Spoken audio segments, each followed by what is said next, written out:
அஸ்ஸலாமு அலைக்கும். இன்றைக்கி நம்ம பார்க்க போகிறது ரவா கேசரி. இது வந்து 1 கிலோ அளவு உள்ள ரவா கேசரி. அதுக்கு நம்ம நெய்யும் எண்ணெயும் ஆட் பண்ணிக்கலாம். அதுக்கு முன்னாடி நெய்யில் நல்லா வறுத்து எடுத்துக்கலாம் ரவாவை. இப்போ வந்து நெய் 50 ml, ஆயில் 75 ml ஊற்றிக்கலாம். அதில் வந்து ஒரு பட்டை,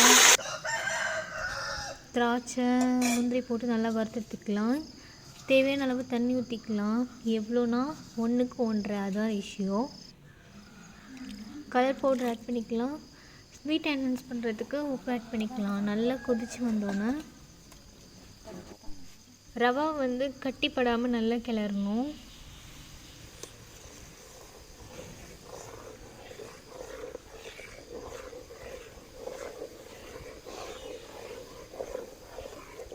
இப்போ இந்த ரவா கொஞ்சம் நேரம் வேகணும்.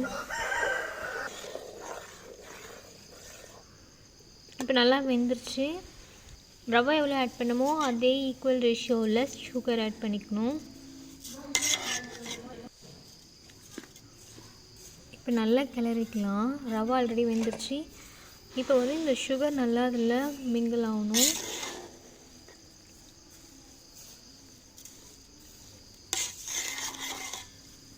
இந்த கிராம்பு, ஏலக்காய் எல்லாமே ஆட் பண்ணியிருக்கேன்.